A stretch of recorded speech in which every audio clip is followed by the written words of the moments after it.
Ajde slušaj, slušaj,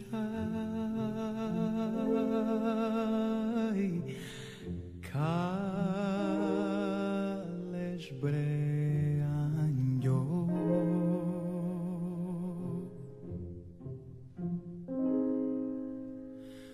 Što ta... Kaleš Anja. Лектира објавена од Стале Попов во 1958 година. Дејството во лектирата се случува во Македонија, во Мариовските села во 16 век, за време на владењето на османлиите во Македонија. Лектирата започнува на Атпазар во Прилеп, каде што робовите и селаните го продавале својот или туѓиот добит.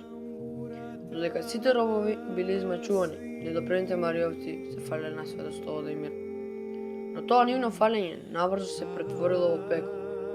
Црните османлии начуле дека има недопрени села во Мариовскиот крај, па во чест на големиот султан Сулейман наумиле да ги покорат.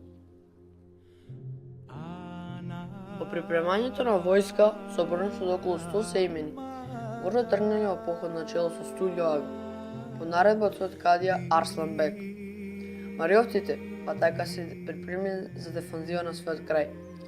По неуспешниот напад, османлиите со голема желба за грабување на селата загледаме својата војска со уште 100 сеимени. Неколку месеци од изгубата смислиле начин за повторно напаѓање. Гордола целта. Но паметните мариовци, предводени од своите два попа, Јаков и Димитрија, смислиле итар план за одбрана. Се обиделе да гурнат мостот заедно со непријателот. Планот мариовците го реализирале, така што гурнале мостот. Кутрите семени го продолжиле патот надолу низ реката. Во овие моменти грбната измачува на Ангја, затворена во водите на Сарајот, се борела за света вера и достоинство. Додека двете потурчени девојки ја обидувале да ја смени света вера, Ангја ја раскажувала убавината на слободата. Таткото, заедно со селаните, вешто и на паметен начин, успеле да ја словат Ангја, така што имало голема свадба и веселба.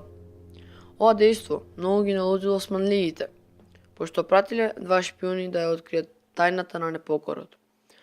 Војска од цела Македонија, крената на нозе, се упатила кон областа Мариово. Мариово се ардисано од сите страни паднало во робство.